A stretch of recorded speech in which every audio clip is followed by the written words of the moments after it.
Fire at the Martinez refinery. You're looking at video here from Sky 7 over the refinery today. And look at that, scorched burn marks left from those flames. ABC 7 News reporter Leslie Brinkley spent the day in Martinez, where neighbors say something must be done to ensure the refinery is safe.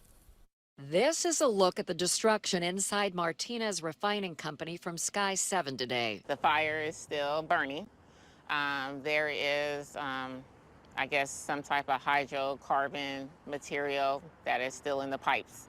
But the refinery has been shut down.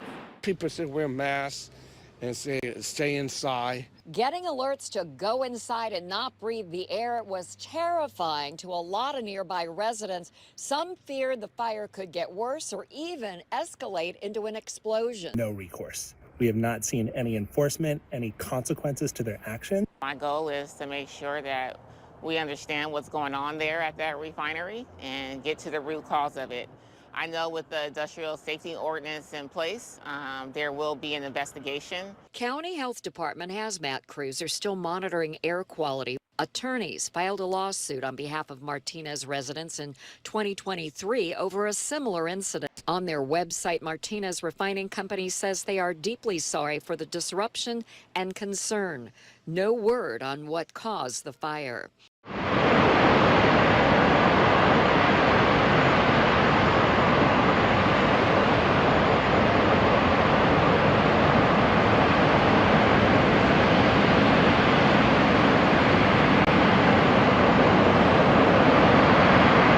Out of Monterey County, a fire burning at one of the world's largest lithium battery storage facilities, and it continues to burn more than 24 hours after it started.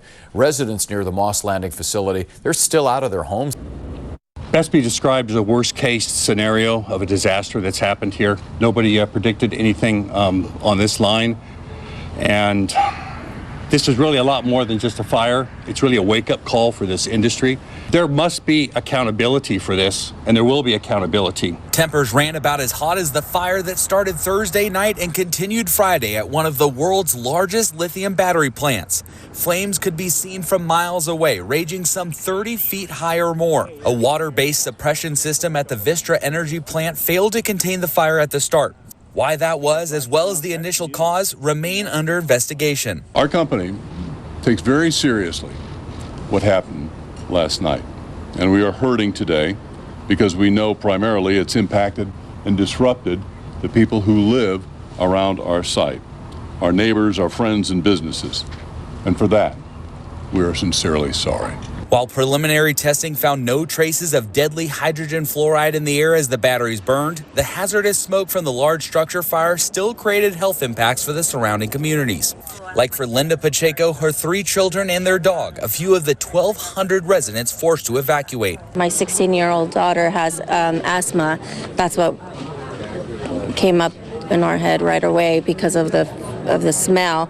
As soon as we came out of the door, we smelled that strong air, the chemicals.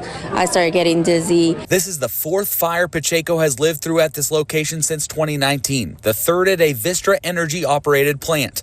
Monterey County Supervisor Glenn Church says he was assured that safety protocols would never allow this to happen when the plant was constructed. After this latest fire, he says failure can no longer be an option.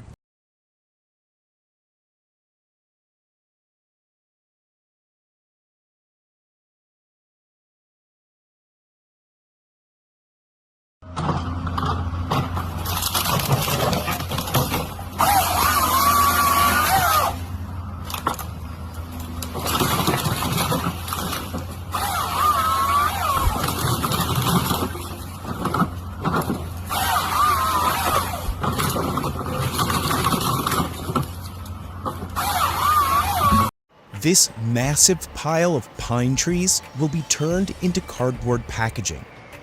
On a typical day, about 300 trucks loaded with freshly cut trees drive up to this mill. The first stop is the wood yard. Some of the trees are set aside into these massive piles, which ensure the mill can sustain round-the-clock operations. They come from farms and forests within 120 miles. A sprinkler keeps them wet so they stay fresh and to reduce the risk of fire. A crane scoops trees from the pile and drops them into a machine that knocks off the bark. This process creates tons of leftover bark, which will be burned for energy. The debarked trunks travel through a chipper and pile up here. It'll only take the mill about 10 days to work through this mountain. Role in the Trump 2.0 administration, with the president promoting policies intended to boost domestic energy production. We will be a rich nation again, and it is that liquid gold under our feet that will help to do it. To achieve that energy dominance, Trump will issue a number of orders in his first days in office that would roll back regulations on oil and gas drilling, natural gas projects, and emission standards. Here's some of the key areas for investors to watch. Trump plans to reverse offshore oil drill bans that were issued by President Biden in early January. This includes projects in the Gulf of Mexico and Alaska. Though the U.S. is producing more crude oil at any other point in time and more than any other country, Trump sees increased oil production as a key to lowering the cost of energy and ensuring national security. The inflation crisis was caused by massive overspending and escalating energy prices, and that is why today I will also declare a national energy emergency. We will drill, baby, drill.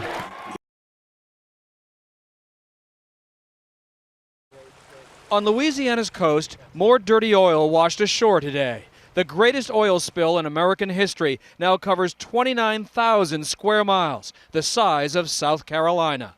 And there's more to this disaster you can't see. Scientists have discovered another massive underwater oil plume, 22 miles from the broken wellhead, moving northeast toward Mobile Bay, 1,300 feet below the surface. More tests will assess how big it really is. But the total spill is so much worse than BP let on. These are America's wetlands. At a congressional hearing into the disaster, a Louisiana congressman had to leave the room in tears. Scientists claim BP should have known the magnitude all along. This isn't a terribly difficult calculation to perform. So for some reason they didn't perform it, or they didn't know how to perform it. It's been obvious since the spill cam went public that BP had been wrong, either through incompetence or lying from the very beginning. BP's latest fix, the top kill, seemed to be working until it was temporarily suspended due to a leak of drilling fluid. From a surface ship, BP is using a 30,000 horsepower engine. It's pumping heavy mud and drilling fluids a mile down into the broken well. The goal? Push down the surging oil, cement the wellhead, kill the well. On the left, the gushing well before the top kill began. On the right, the well today. The flow's much lighter in color, an indication, BP says, the mud mix is working.